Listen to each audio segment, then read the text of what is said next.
Welcome to my education coaching classes. प्यारे बच्चों, जैसा कि हम लोगों ने पिछली वीडियो पार्ट 1 के बारे में पढ़ा, जिसमें लाइट से था प्रकाश, प्रकाश के गुण, परावर्तन, परावर्तन के नियम। अब हम पार्ट 2 में पढ़ेंगे, प्रतिबिंब के बारे में पढ़ेंगे। लेकिन इससे पहले जैसा कि बेटा हमें बताया गया है कि किसी भी चीज को हमें पाने के लिए एक लक्ष्य बनाना जरूरी है और उनके लिए हमें एक सपना देखना जरूरी है। लेकिन दिमाग में ये याद रखना, सपने वो सपने नहीं होते, सपने वे सपने नहीं होते जिनको हम बंद आंखों से देखते हैं। सपने तो वे सपने होते हैं जिनको हम खुली आंखों से देखते हैं। सपने तो वे सच होते हैं जिन्हें हम खुली आंखों से देखते हैं। जब तक भैया हम अपने खुली आंखों से सपने को नहीं देखेंगे, तब तक हम अपने गोल को, लक्ष्य को नहीं प्राप्त कर सकते हैं। इस लक्ष्य को पूरा करने के लिए, गोल को पूरा करने के लिए हमें एक सपना देखना पड़ेगा, जिनको खुली आंखों से देखना पड़ेगा। जैसा कि बताया गया कि ये तो बस चिंगारी है, आग लगाना बाकी है। ये तो बस चिंगारी है, आग लगाना बाकी है। देख लिए जो सपने खुली आंखों से, देख लिए जो सपने खुली आंखों से, अभी पूरा करना बाकी है, अभी पूरा करना बाकी है। बेटा जैसा कि बताया गया कि हमें जो सपना है अपने खुली आंखों से देखना है, ना कि हमें हाई स्कूल तक ही सीमित रहना है। बाकी आगे चल के क्लास 10, 12 में अच्छे भी मार्क्स प्राप्त करने हैं। और अच्छे मार्क्स प्राप्त करने के लिए हमारी इस वीडियो तक को लगातार देखते रहें और हमारे चैनल को लाइक करें, शेयर करें और सब्सक्राइब करें। और आपको आसान भाषाओं में हर एक सब्जेक्ट के वीडियो इससे मिलते रहेंगे, चाहे वो फिजिक्स हो, चाहे वो केमिस्ट्री हो, चाहे वो बायो हो, चाहे वो मैथ हो। हर सब्जेक्ट के वीडियो हमारे इस चैनल एजुकेशन कोचिंग क्लासेस पर मिलते रहेंगे। और आपको एक गोल और एक लक्ष्य अभी से और आज से ही निर्धारित कर लेना है बेटा कि हमें भविष्य में बहुत आगे जाना है। इन्हीं शब्दों के साथ हम आज अपने क्लास को स्टार्ट करते हैं और बताते हैं कि ये प्रकाश के बारे में। हमारा प्रकाश का जो दूसरा लेक्चर होगा वो प्रतिबिंब से होगा। किससे होगा भैया? प्रतिबिंब से होगा। प्रतिबिंब किसे कहते हैं, सबसे पहले इनके बारे में हम समझेंगे। प्रतिबिंब के बारे में हम समझेंगे प्रतिबिंब क्या चीज होते हैं। जैसा कि बेटा बताया गया, जब भी, जैसे कि हम जानते हैं, जब धूप में खड़े होते हैं हमारे बगल एक परछाई बन जाती है। हिंदी की भाषाओं में जानते हैं, गांव में देखते हैं, लोग कहते हैं बगल में परछाई बन गई है। जो परछाई वही होती है, प्रतिबिंब होती है। लेकिन जब हम साइंस की भाषाओं में इसकी बात करें, तब क्या होता है, इसके नियमों के आधार पर ये चलते हैं। ये मान लेते हैं भैया क्या, ये दर्पण है। ये जो दर्पण है, मान लेते हैं कौन सा दर्पण है भैया, ये अवतल दर्पण है। कौन सा दर्पण है भैया? अवतल दर्पण। ये अवतल दर्पण है। यहां पर इसमें मान लेते हैं दिया गया है P ध्रुव बताया गया। यहां पर कहीं ना कहीं वक्रता केंद्र है। और इस जो रेखा खींची गई, इस रेखा को मुख्य अक्ष कहते हैं। ये जो रेखा है ये मुख्य अक्ष कहते हैं। अभी आगे इनके डिफिनेशन को पढ़ेंगे। मुख्य अक्ष। आगे अगर बात किया जाए प्रतिबिंब किसे कहते हैं, मान लेते हैं यहां पर एक कोई वस्तु रखी गई है। यहां पर कोई वस्तु रखी गई है। यहां पर हमारा मुख्य फोकस है, प्रिंसिपल फोकस से बोलते हैं। यहां पर हमारा क्या दिया गया, कर्वेचर ऑफ सेंटर दिया गया, वक्रता केंद्र दिया गया। तो मुख्य अक्ष के समांतर चलने वाली प्रकाश की किरण परावर्तन के पश्चात, इसमें दो चीज होते हैं भैया। एक परावर्तन होगा, जब हम प्रतिबिंब पढ़ेंगे, क्या चीज, प्रतिबिंब। ये नहीं पूछा जाता है कि दर्पण का प्रतिबिंब लिखिए कि या प्रकाश का प्रतिबिंब लिखिए, केवल और केवल पूछ लिया जाता है प्रतिबिंब किसे कहते हैं। तो हमें यह बताना होगा भैया, मुख्य अक्ष के समांतर चलने वाली प्रकाश की किरण परावर्तन तथा अपवर्तन के पश्चात, चाहे वह परावर्तन होगा और चाहे वह अपवर्तन होगा। अगर ध्यान दो भैया, परावर्तन होगा तो यह दर्पण में होगा। दर्पण में क्या होता है, परावर्तन होता है। दर्पण में जो होता है भैया वो क्या होता है, वो परावर्तन होता है। लेकिन अगर जो लेंस है, लेंस में होता है अपवर्तन। लेंस में अपवर्तन होता है। मतलब कि अगर बात किया जाए, दर्पण में हमारा जो होता है वो परावर्तन होता है, अगर लेंस में देखें तो ये अपवर्तन होता है। तो यहां पर हमारा बात किया गया कि किसी बिंदु, ये हमारा तो दर्पण था, लेंस की वो बगल ही देख लेते हैं, इन पर भी कैसे बनते हैं। ठीक भैया, यहाँ पर एकदम ध्यान से कंसंट्रेट माइंड को करके एकदम समझना। कहीं पर समस्याएं प्रॉब्लम आपको बिल्कुल नहीं दिखेंगी, एकदम आसान भाषाओं में आपको ये दिखेंगी।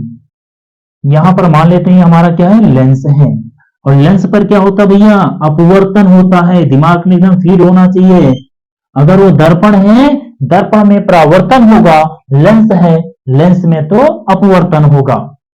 मान लेते हैं यहां कहीं पर वस्तु रखी गई है, मुख्य अक्ष के समांतर चलने वाली प्रकाश की किरण, अपवर्तन के पश्चात यहां मान लेते हैं द्वितीय फोकस है, F2 है, और जो प्रकाश की किरण प्रकाशिक केंद्र से होकर जाएगी, बिना विचलित हुए अपने मार्ग से सीधे निकल जाएगी। तो यहां कहीं जाकर के देख रहे हैं किरणें दोनों आपस में मिल रही हैं। इसलिए अगर नियमों की बात करें तो प्रतिबिंब के नियम क्या होते हैं, प्रतिबिंब किसे कहते हैं। ठीक, प्रतिबिंब के नियम अभी पढ़ेंगे, प्रतिबिंब बनने के नियम, दर्पण से भी प्रतिबिंब बनने का नियम पढ़ेंगे और लेंस से भी प्रतिबिंब बनने के नियम पढ़ेंगे। लेकिन पहले प्रतिबिंब के बारे में हम जानते हैं, प्रतिबिंब किसे कहते हैं। तो यहां पर देख रहे हैं किसी बिंदु वस्तु से चलने वाले प्रकाश की किरण, चाहे वो लेंस में देखा जाए और चाहे ये दर्पण में देखें। ये लेंस का है और ये क्या भैया, दर्पण है।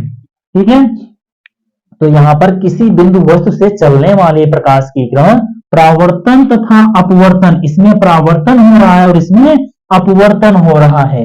परावर्तन तथा अपवर्तन के पश्चात किसी दूसरे बिंदु पर मिलती हैं अथवा मिलती हुई प्रतीत होती हैं। उस बिंदु को, मतलब कि जहां पर दोनों किरणें मिल रही हैं, उस बिंदु को पहले बिंदु का प्रतिबिंब कहते हैं। यह समझ में आ गया होगा बेटा।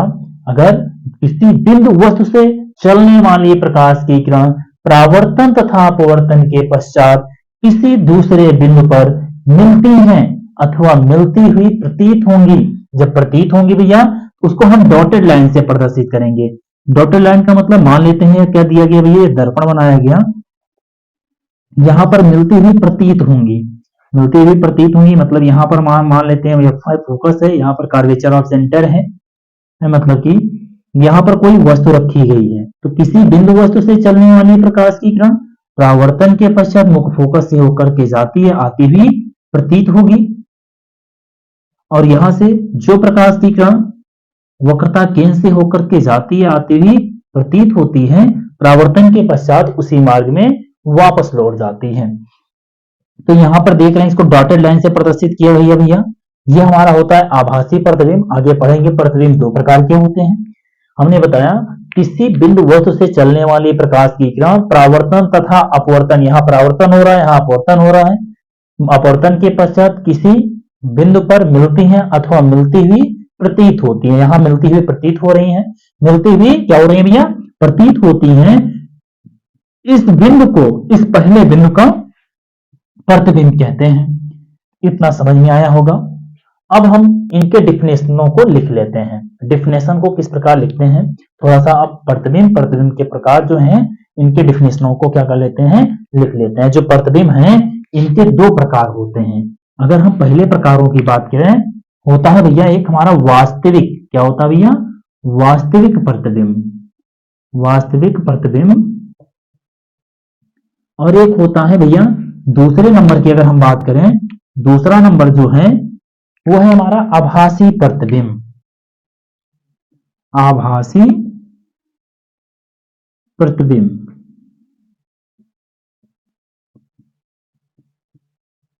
आभासी प्रतिबिंब, प्रतिबिंब हमारे दो प्रकार के होते हैं, एक वास्तविक प्रतिबिंब होता है, एक आभासी प्रतिबिंब होता है।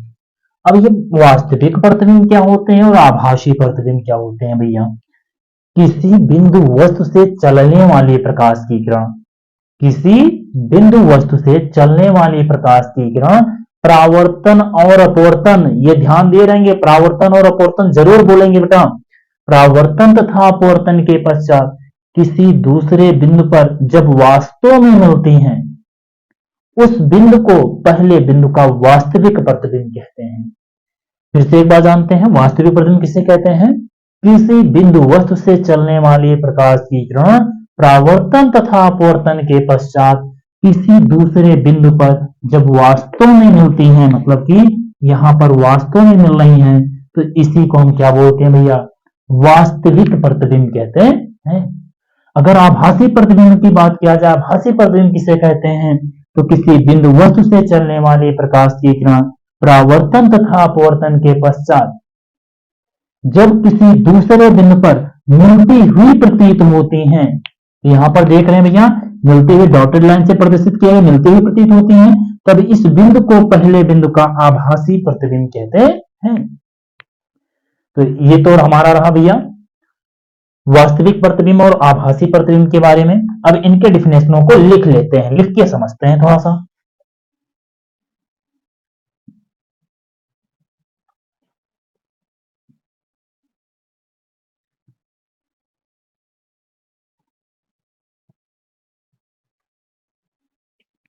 अब हेडिंग डाल लेते हैं प्रतिबिंब, हेडिंग पर डाल लेते हैं भैया प्रतिबिंब, प्रतिबिंब।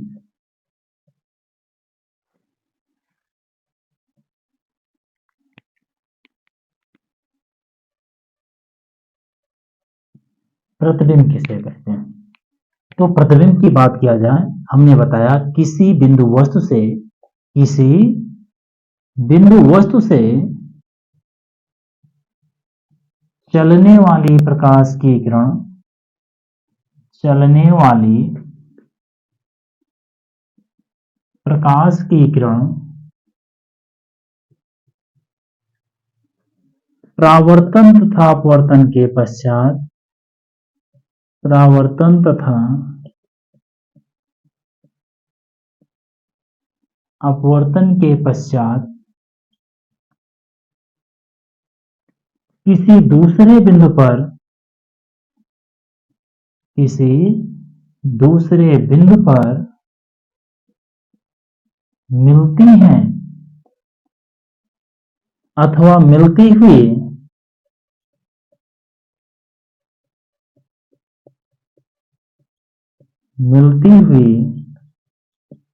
प्रतीत होती हैं,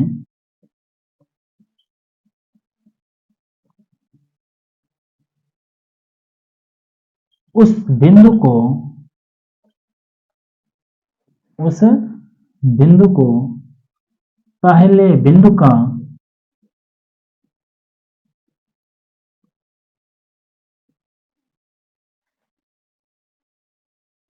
प्रतिबिंब कहते हैं,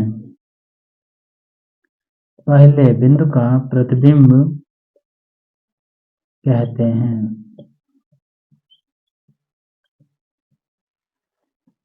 तो हमने बताया भैया किसी बिंदु वस्तु से चलने वाली प्रकाश की किरण परावर्तन तथा अपवर्तन, चाहे इसमें ध्यान देना परावर्तन और अपवर्तन मेन है, क्योंकि जो प्रतिबिंब पूछा जाता है ये नहीं पूछा जाता है दर्पण का प्रतिबिंब बताइए कि लेंस का प्रतिबिंब बताइए। तो किसी बिंदु वस्तु से चलने वाली प्रकाश की किरण परावर्तन तथा अपवर्तन के पश्चात किसी दूसरे बिंदु पर मिलती हैं अथवा मिलती हुई प्रतीत होती हैं, उस बिंदु को पहले बिंदु का प्रतिबिंब कहते हैं।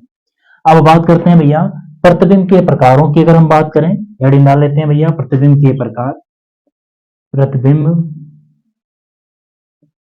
के प्रकार।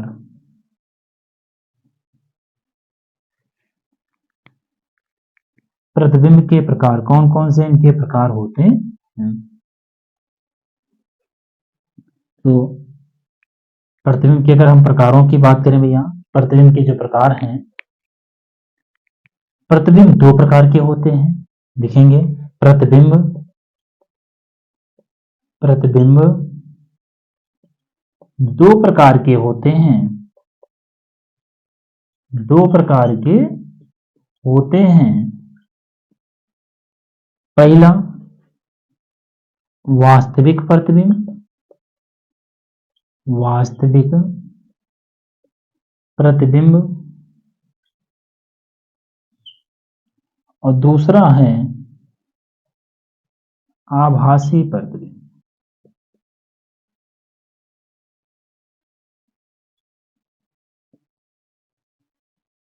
आभासी प्रतिबिंब, प्रतिबिंब दो प्रकार के होते हैं, एक वास्तविक प्रतिबिंब होता है भैया, एक आभासी प्रतिबिंब होते हैं। थोड़ा सा स्याही डाल लिया जाए।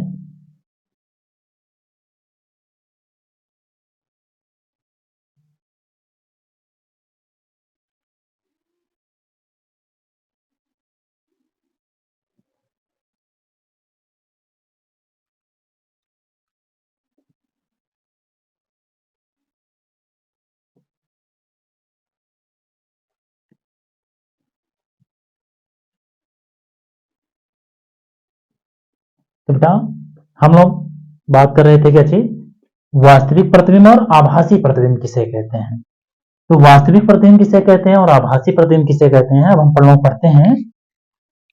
डिफिनेशन जानते हैं वास्तविक प्रतिबिंब की, किसकी भैया, वास्तविक प्रतिबिंब, यानी डालेंगे वास्तविक प्रतिबिंब। ये हमारी हेडिंग है, वास्तविक प्रतिबिंब किसे कहते हैं।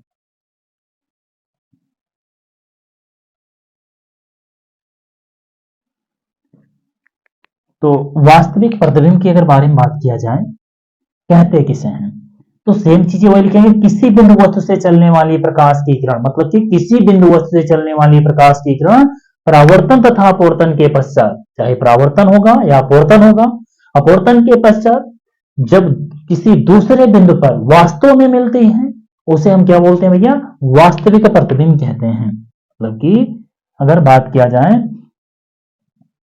वास्तविक प्रतिबिंब, किसी बिंदु वस्तु से चलने वाली प्रकाश की किरण, किसी बिंदु वस्तु से चलने वाली प्रकाश की किरण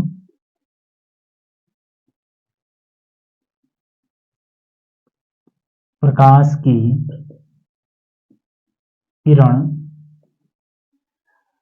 परावर्तन तथा अपवर्तन के पश्चात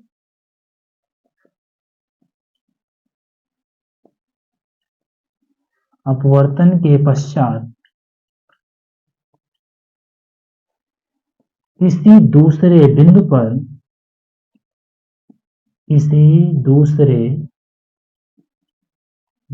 पर वास्तव में मिलती हैं, वास्तव में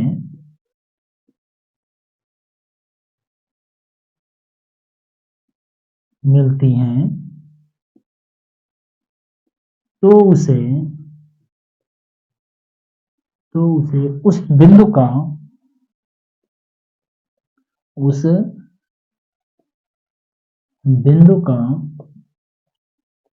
वास्तविक प्रतिबिंब कहते हैं, वास्तविक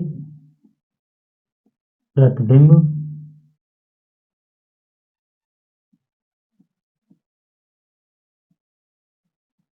कहते हैं। भैया हमने जाना वास्तविक प्रतिबिंब किसे कहते हैं, किसी बिंदु वस्तु से चलने वाली प्रकाश की किरण परावर्तन तथा अपवर्तन के पश्चात किसी दूसरे बिंदु पर जब वास्तव में मिलती हैं, तो उसे उस बिंदु का वास्तविक प्रतिबिंब कहते हैं। थोड़ा सा जरा इसको स्क्रीनशॉट ले लेंगे बेटा।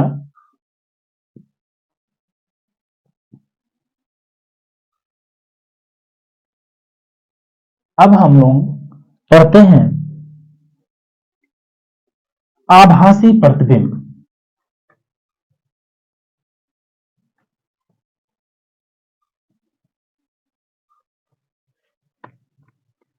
नोट्स के साथ अच्छे से एक एक पॉइंट के साथ पढ़ते रहना भैया, जिससे आगे चल करके कोई समस्या ना हो। हम लोग पढ़ेंगे भैया अगला, आभासी प्रतिबिंब। आभासी प्रतिबिंब, आभासी प्रतिबिंब के बारे में हम लोग सेम वही चीजें हैं।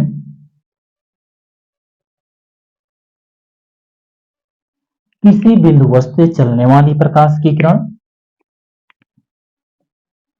किसी बिंदु वस्तु से चलने वाली प्रकाश की किरण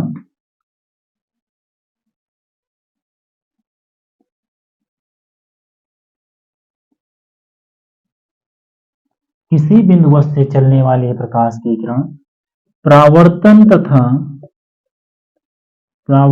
तथा अपवर्तन के पश्चात परावर्तन तथा अपवर्तन के पश्चात किसी दूसरे बिंदु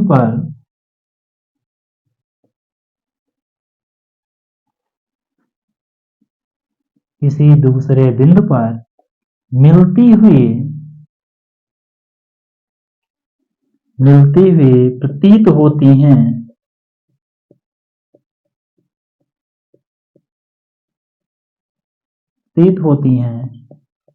उस बिंदु को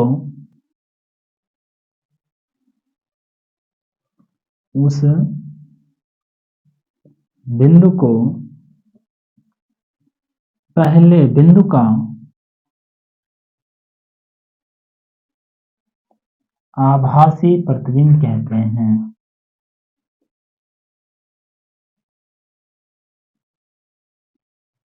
प्रतिबिंब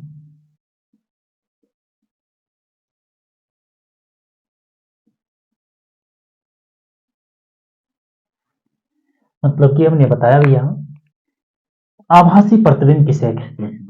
किसी बिंदु वस्तु से चलने वाली प्रकाश की का परावर्तन तथा अपवर्तन के पश्चात किसी दूसरे बिंदु पर जब मिलती हुई प्रतीत होती हैं उस बिंदु को पहले बिंदु का आभासी प्रतिबिंब कहते हैं।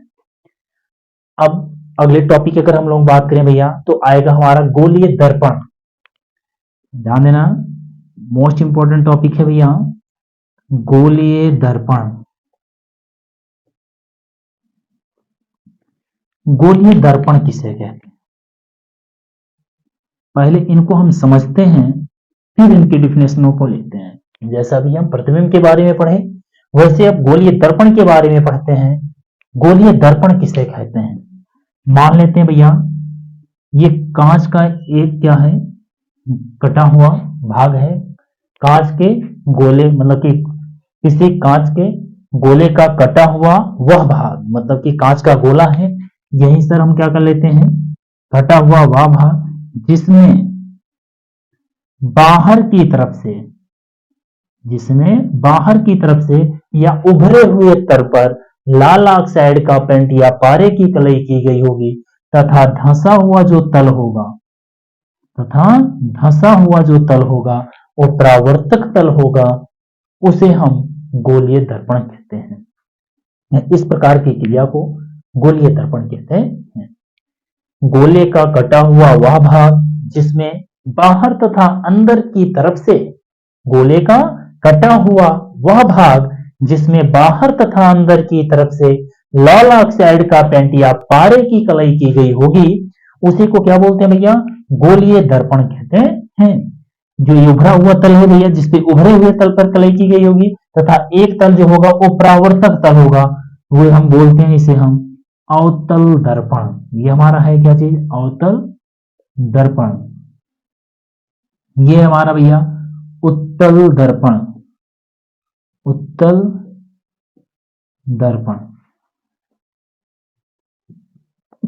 अगर गोलीय दर्पण की परिभाषाओं की हम बात करें तो कांच के गोले का कटा हुआ वह भाग जिसमें बाहर की तरफ तथा अंदर की तरफ मतलब उभरे हुए तल पर तथा धंसे हुए तल पर लाल ऑक्साइड का पेंट या पारे की कलई होगी तथा एक तल परावर्तक तल होगा उसे गोलीय दर्पण कहते हैं या गोलीय दर्पण कहलाते हैं। लिखेंगे कांच के गोले का कटा हुआ वह भाग कांच के गोले का कटा हुआ वह भाग जिसमें कांच के गोले का कटा हुआ वह भाग जिस पर उभरे हुए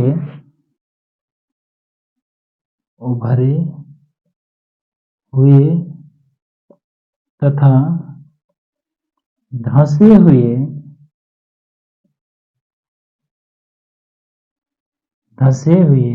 भाग पर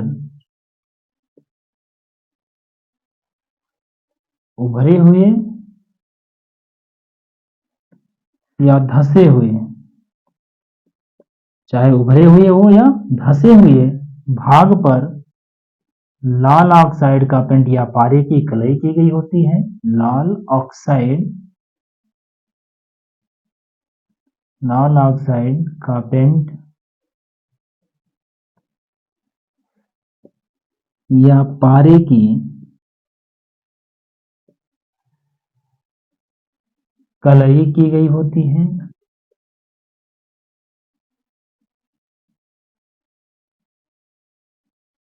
तथा एक तल परावर्तक तल होता है। परावर्तक तल होता है।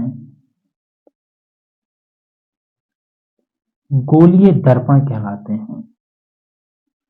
गोलीय दर्पण कहलाते हैं। भैया हमने बताया गोलीय दर्पण किसे कहते हैं। कांच के गोले का कटा हुआ वह भाग, हमारा कांच का गोला था, कटा हुआ वह भाग जिसमें उभरे हुए या धंसे हुए, चाहे उभरा हुआ तल है या धंसा हुआ तल पर लाल ऑक्साइड का पेंट या पारे की कलई की गई होती है। तथा एक तल जो है वो परावर्तक तल होता है, मतलब जिस तल पर पारे की कलई ना की गई होती है उसी तल को हम क्या बोलते हैं भैया, परावर्तक तल बोलते हैं। तो एक तल पर परावर्तक तल होता है उसको हम क्या बोलते हैं भैया, गोलीय दर्पण कहते हैं। गोलीय दर्पण कहते हैं। गोलीय दर्पण दो प्रकार के होते हैं। अगर बात किया जाए जो गोलीय दर्पण है ये दो प्रकार के होते हैं, एक अवतल दर्पण होता है और एक उत्तल दर्पण होता है। अगर यहीं पर हम बात करें गोलीय दर्पण के प्रकार, गोलीय दर्पण के प्रकार की अगर हम बात करें भैया तो गोलीय दर्पण जो है वो दो प्रकार के होते हैं। यहां पर अगर हम बात करें भैया क्या चीज, गोलीय दर्पण के प्रकार, तो जो गोलीय दर्पण है, गोलीय दर्पण के प्रकारों की अगर बात किया जाए तो गोलीय दर्पण दो प्रकार के होते हैं। गोलीय दर्पण दो प्रकार के होते हैं। दो प्रकार के होते हैं। गोलीय दर्पण हमारे दो प्रकार के होते हैं। पहला अवतल दर्पण, अवतल दर्पण। दूसरा है उत्तल दर्पण।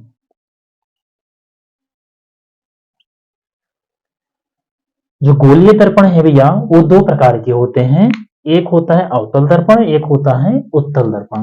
तो अभी हम लोग ने समझा गोलीय दर्पण किसे कहते हैं, गोलीय दर्पण के प्रकारों के बारे में। गोलीय दर्पण दो प्रकार के होते हैं, अवतल दर्पण और उत्तल दर्पण। थोड़ा सा इसको स्क्रीनशॉट ले लेना बेटा।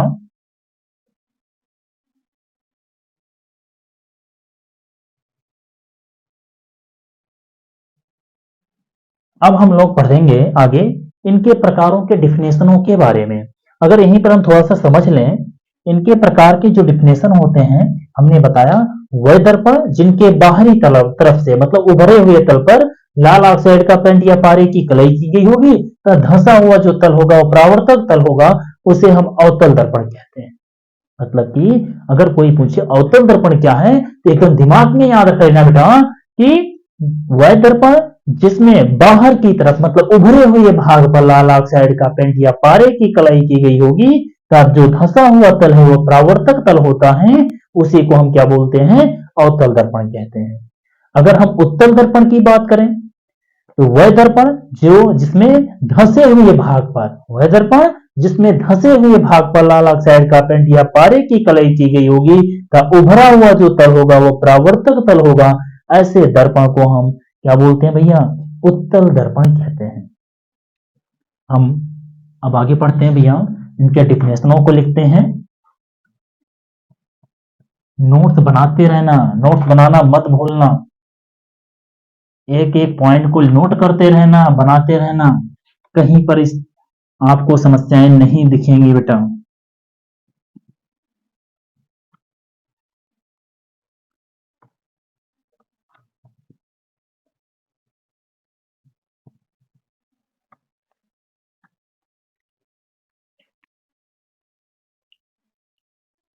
अब बात आती है भैया, हम डालेंगे अवतल दर्पण किसे कहते हैं। अवतल दर्पण, इनके परिभाषाओं के बारे में जानते हैं। अवतल दर्पण के हमने बताया भी भैया, वह दर्पण जिसमें बाहर की तरफ से, मतलब कि यह हमारा क्या है, एक दर्पण है जिसमें बाहर की तरफ मतलब उभरे हुए तल पर लाल ऑक्साइड का पेंट या पारे की कलई की गई है। यह हमारा जो है ये लाल ऑक्साइड का पेंट होता है भैया, लाल ऑक्साइड, लाल ऑक्साइड का पेंट, या बोलते हैं इसी को पारे की कलई।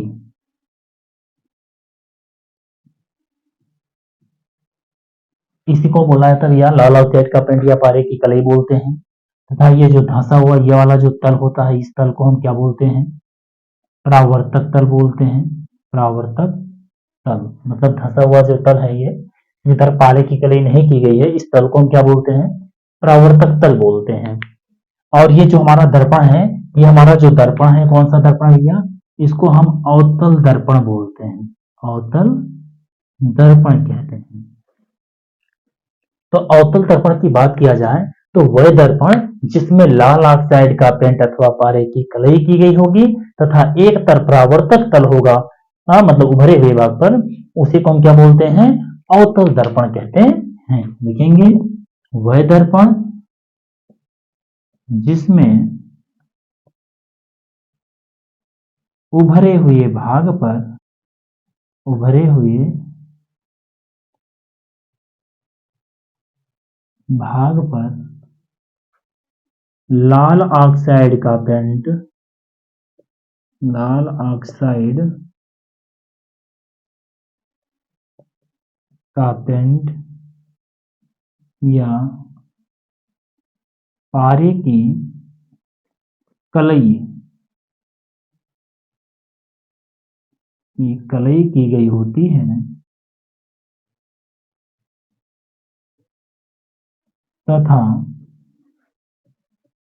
धंसा हुआ भाग परावर्तक तल होता है, परावर्तक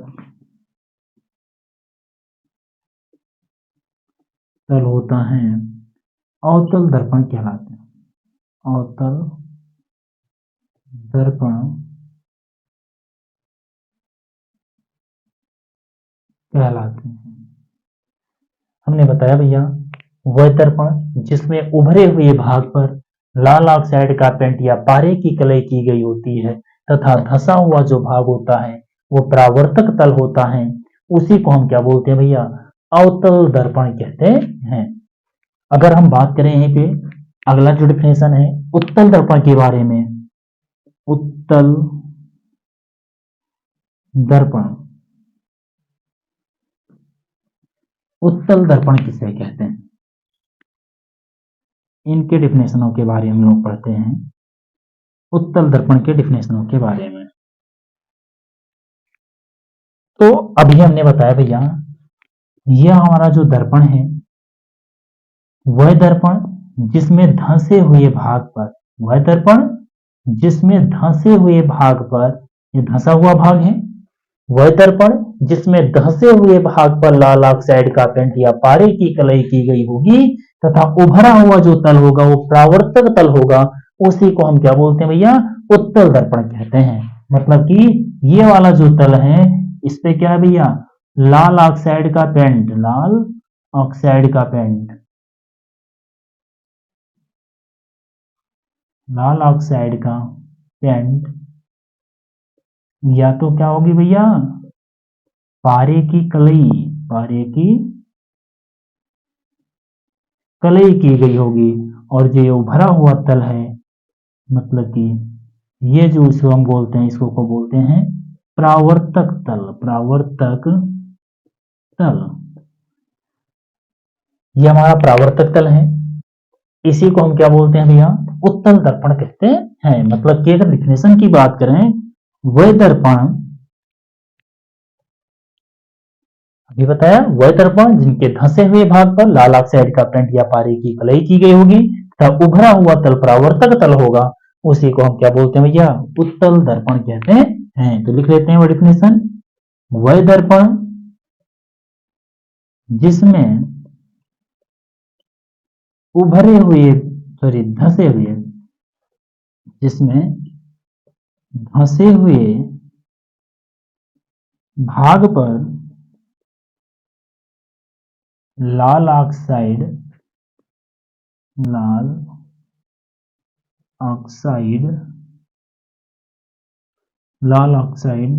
का पेंट या पारे की कलई की गई होती है, पारे की कलई की गई होती है तथा उभरा हुआ तल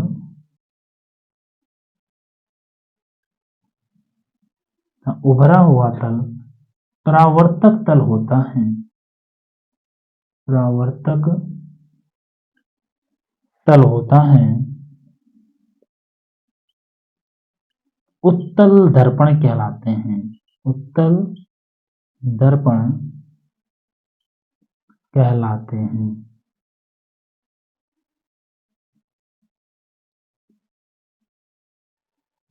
मतलब कि वह दर्पण जिसमें धंसे हुए भाग पर लाल ऑक्साइड का पेंट या पारे की कलई की गई होती है तथा उभरा हुआ तल परावर्तक तल होता है, उसी को हम क्या बोलते हैं भैया, उत्तल दर्पण कहते हैं। अब आती है बात भैया, इतना स्क्रीनशॉट ले लेना, इसके बाद हम इरेज करके फिर पढ़ेंगे। गोलीय दर्पण से संबंधित कुछ ना कुछ परिभाषाएं होती हैं।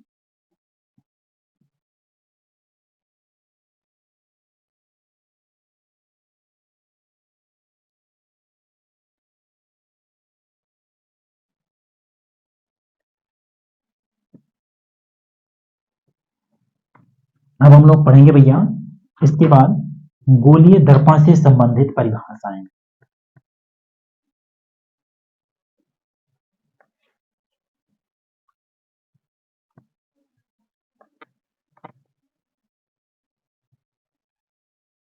गोलीय दर्पण से संबंधित परिभाषाएं, गोलीय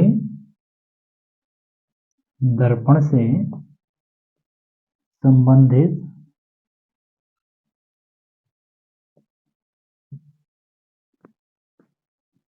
परिभाषा।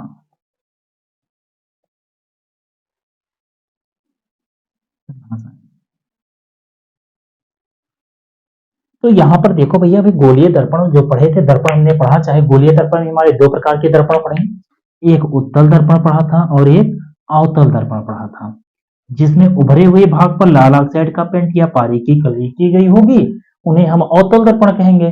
जिनको धंसे हुए भाग पर लाल ऑक्साइड का पेंट या पारे की कलई की गई होगी उनको हम क्या पढ़ेंगे भैया, उत्तल दर्पण कहेंगे।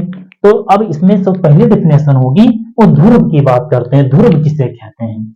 तो मान लेते हैं ये जो बिंदु है ये बीचों बीच में मान लेते हैं पी है, पोल ध्रुव के नाम से जानते हैं। अब इसकी परिभाषाओं की अगर हम बात करें, इसकी परिभाषा कैसे जानते हैं, ये दर्पण का जो परावर्तक तल के मध्य बिंदु को, दर्पण के परावर्तक तल के मध्य बिंदु को दर्पण का क्या बोलते हैं भैया, ध्रुव कहते हैं। अगर कोई पूछे दर्पण का ध्रुव क्या है, तो दर्पण के परावर्तक तल के मध्य बिंदु को दर्पण का ध्रुव कहते हैं। अब बात आती है ध्रुव के बाद हम बात करें बेटा अगले की आती है वक्रता केंद्र। ध्यान दो, जब तुम इस गोले बनाए होगे, मतलब कि जब गोलीय दर्पण में गोला बनाए होगे तो कहीं ना कहीं इसका नोक रखे होगे। अब यहाँ पर नोक जहां रखते हो गोला मतलब कि गोले प्रकार का, वहां पर वो केंद्र बनता है और ये जो गोला बनता है ये तुम्हारी होती है परिधि, मतलब कि ये होती है क्या, परिधि। अगर बात किया जाए वक्रता केंद्र की बात करें, मतलब कि गोले का वह केंद्र, गोले का वह केंद्र जिसका कि दर्पण एक क्या होता है भैया, भाग होता है, दर्पण के वक्रता केंद्र कहलाते हैं। गोले का वह केंद्र जिसका कि दर्पण एक क्या होता है, भाग होता है, गोले की वक्रता केंद्र कहलाते हैं। और सेम इसी प्रकार वक्रता त्रिज्याओं की बात किया जाए तो मैथ की भाषा में बताया गया होगा, केंद्र तथा परिधि को मिलाने वाली जो रेखा होती है वो क्या कहलाती है भैया, वक्रता त्रिज्या कहलाती है। तो सेम उसी प्रकार डिफिनेशनों की अगर बात करें, इसकी जो डिफिनेशन होगी किसकी, वक्रता त्रिज्या की, कि गोले की वह त्रिज्या, ये गोला है उसकी वह त्रिज्या जिसका कि दर्पण क्या होता है भैया, भाग होता है, क्या कहलाते हैं, दर्पण की वक्रता त्रिज्या कहलाती है। पहले हमने बात किया क्या चीज भैया, ध्रुव किसे कहते हैं, ध्रुव मतलब कि दर्पण के परावर्तक तल के मध्य बिंदु को दर्पण का ध्रुव कहते हैं। दूसरे की बात किया वक्रता केंद्र, मतलब कि गोले का वह केंद्र जिसका कि दर्पण क्या होता है भैया, भाग होता है, दर्पण का वक्रता केंद्र कहलाता है। फिर हमने बात किया भैया वक्रता त्रिज्याओं की बात किया, वक्रता त्रिज्या दर्पण की वह त्रिज्या जिसका कि दर्पण एक क्या होता है भैया, मतलब गोले की वह त्रिज्या जिसका कि दर्पण एक भाग होता है, दर्पण की वक्रता त्रिज्या कहलाती है। इसके बाद हम बात करते हैं भैया मुख्य अक्ष की बात करें, मुख्य अक्ष किसे कहते हैं, ये वक्रता केंद्र तथा ध्रुव को मिलाने वाली जो रेखा होगी, वक्रता केंद्र तथा ध्रुव को मिलाने वाली रेखा को क्या कहते हैं, मुख्य अक्ष। ये वक्रता केंद्र कर्वेचर ऑफ सेंटर होता है, वक्रता केंद्र तथा ध्रुव को मिलाने वाली रेखा को हम क्या बोलते हैं भैया, मुख्य अक्ष कहते हैं। अब बात करते हैं मुख्य अक्ष के बाद मुख्य फोकस की अगर बात किया जाए, मुख्य फोकस, मुख्य फोकस किसे कहते हैं, तो मुख्य फोकस ये हमारा मुख्य अक्ष है, इस रेखा को हम क्या बोलते हैं भैया, मुख्य अक्ष बोलते हैं। तो इस मुख्य अक्ष के समांतर चलने वाली प्रकाश की किरण, मुख्य अक्ष के समांतर चलने वाली प्रकाश की किरण परावर्तन के पश्चात मुख्य अक्ष के जिस बिंदु से होकर जाती है उस बिंदु को मुख्य फोकस कहते हैं, प्रिंसिपल फोकस कहते हैं। अब बात आती है भैया एक तुम्हारा दर्पण का द्वारक, दर्पण का द्वारक। अब दर्पण के जो परावर्तक तल के व्यास को, ये व्यास है तुम्हारा दर्पण का, दर्पण के परावर्तक तल के व्यास को दर्पण का द्वारक कहते हैं। हम आशा करते हैं वीडियो आपको अच्छी तरीके से समझ में आ रही होगी बेटा, और एकदम से लाइक करना ना भूलें, चैनल को सब्सक्राइब करते रहें और अपने दोस्तों को शेयर करते रहें,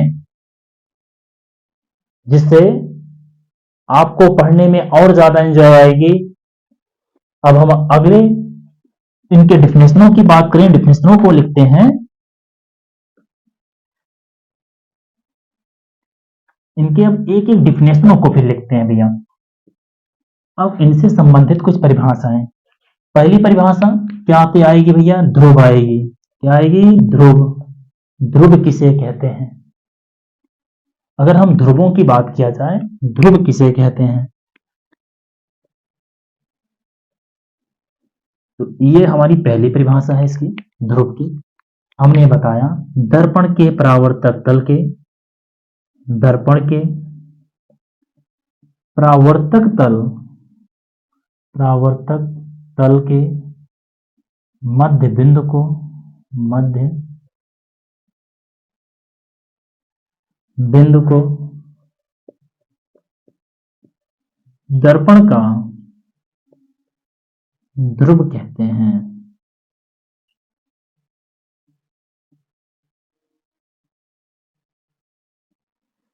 दर्पण के परावर्तक तल के मध्य बिंदु को दर्पण का क्या कहते हैं भैया, ध्रुव कहते हैं। दूसरी डिफिनेशन की हमने बात क्या किया था भैया, वक्रता केंद्र। वक्रता केंद्र किसे कहते हैं, तो वक्रता केंद्र की जो परिभाषा है, इनके परिभाषाओं की अगर हम बात करें,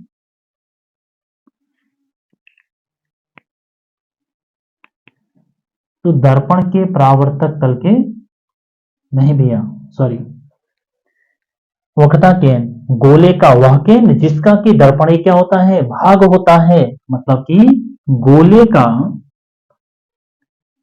का वह केंद्र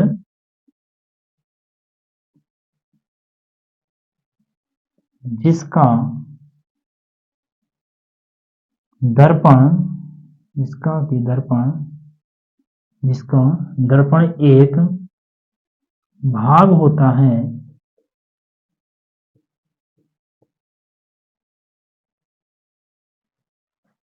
दर्पण का वक्रता केंद्र कहते हैं। दर्पण के वक्रता केंद्र कहते हैं। अगले डिफिनेशनों की अगर हम बात करें भैया, ये तो हमारा क्या था, ध्रुव हो गया, वक्रता केंद्र हो गया। अब बात आती है वक्रता त्रिज्याओं की। वक्रता त्रिज्या किसे कहते हैं?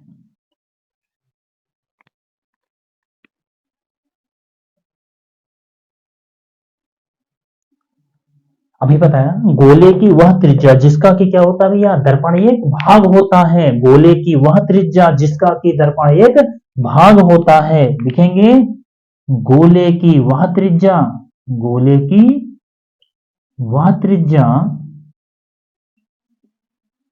जिसका जिसका दर्पण एक भाग होता है, भाग होता है दर्पण की वक्रता त्रिज्या कहलाती है। दर्पण की वक्रता त्रिज्या कहलाती है।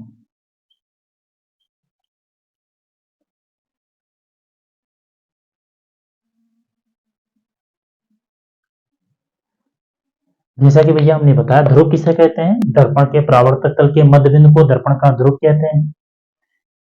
वक्रता केंद्र किसे कहते हैं? गोले का वह केंद्र जिसका कि दर्पण क्या होता है भैया, एक भाग होता है। मतलब ये दर्पण है जहां से काट के निकाला गया होगा इस गोले से, तो यहाँ पर दर्पण के गोले का वह केंद्र जिसका कि क्या होगा भैया, दर्पण एक भाग होता है, दर्पण का वक्रता केंद्र कहलाता है। दर्पण का वक्रता केंद्र कहते हैं। अगला बात किया जाए, वक्रता त्रिज्या क्या है? गोले की वह त्रिज्या जिसका कि दर्पण एक भाग होता है, गोले की वक्रता त्रिज्या कहलाती है। अब बात आती है तुम्हारी भैया मुख्य अक्ष। मुख्य अक्ष किसे कहते हैं?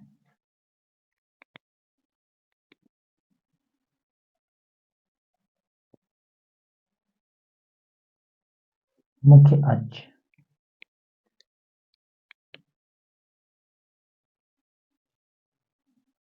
वक्रता केंद्र, वक्रता केंद्र तथा ध्रुव को मिलाने वाली रेखा में, ध्रुव को मिलाने वाली रेखा को, वक्रता केंद्र तथा ध्रुव को मिलाने वाली रेखा को दर्पण का दर्पण क्या मुख्य अक्ष कहते हैं। दर्पण के मुख्य वक्रता केंद्र तथा ध्रुव को मिलाने वाली रेखा को दर्पण का ध्रुव दर्पण का मुख्य अक्ष कहते हैं। दर्पण के मुख्य अक्ष कहते हैं। वक्रता केंद्र तथा ध्रुव को मिलाने वाली रेखा दर्पण का मुख्य अक्ष कहलाती है।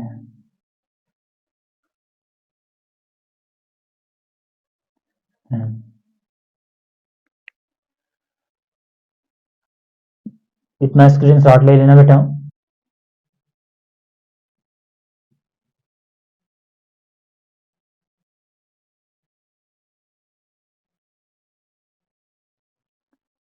अब बात आती है भैया मुख्य फोकस की।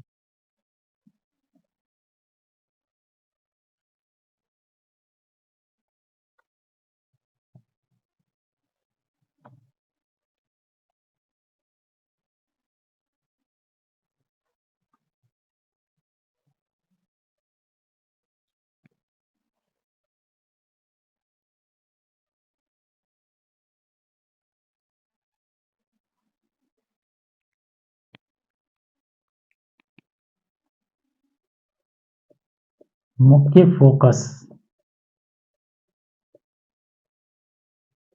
अभी बताया गया मुख्य अक्ष के समांतर चलने वाली प्रकाश की किरण परावर्तन के पश्चात मुख्य अक्ष के जिस बिंदु से होकर जाती है उसे मुख्य फोकस कहते हैं। देख लेंगे भैया, मुख्य अक्ष के समांतर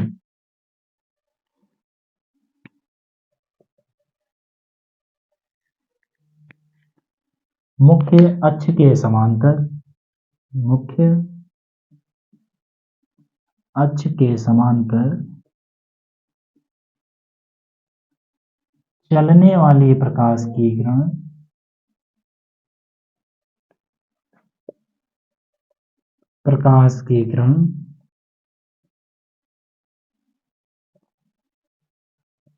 मुख्य अक्ष के समांतर चलने वाली प्रकाश की किरण परावर्तन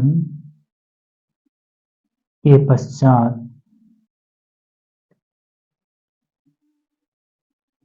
मुख्य अक्ष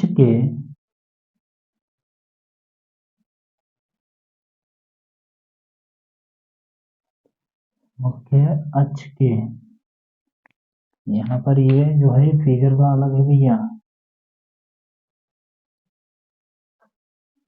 इसमें ये फिगर ड्रा है इस भाग पर। मुख्य अक्ष के जिस बिंदु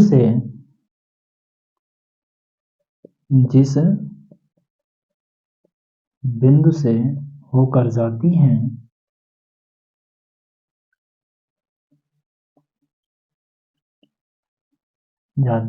उसे मुख्य फोकस कहते हैं। उसे मुख्य फोकस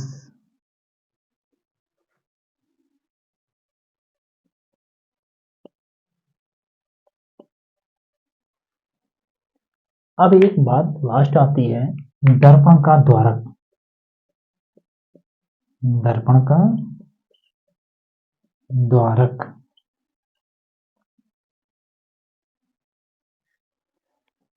का द्वारक किसे कहते हैं?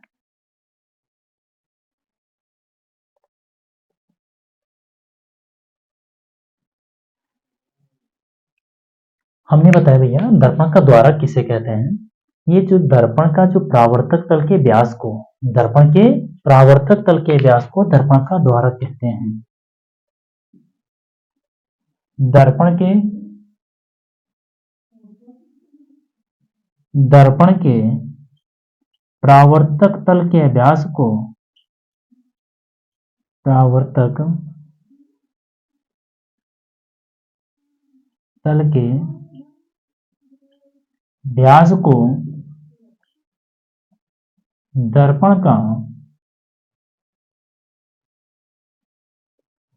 दर्पण का द्वारक कहते हैं।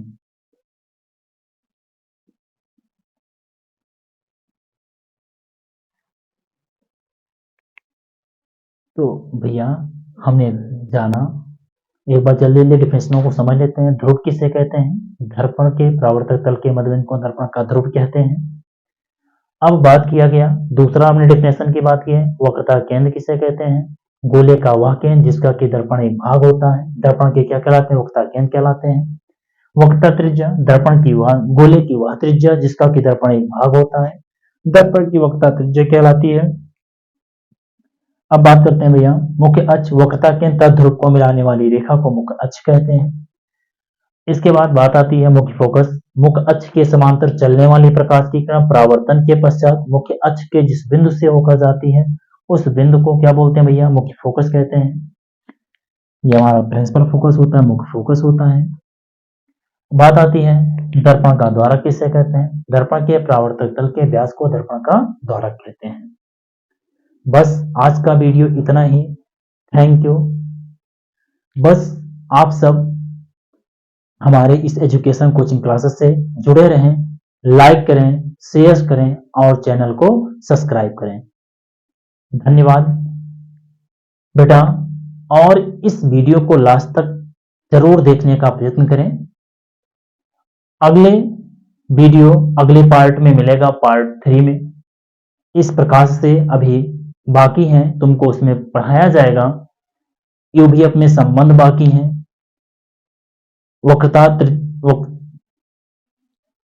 फोकस दूरी तथा वक्रता त्रिज्या में संबंध क्या होते हैं, इनके बारे में बताए जाएंगे। Thank you.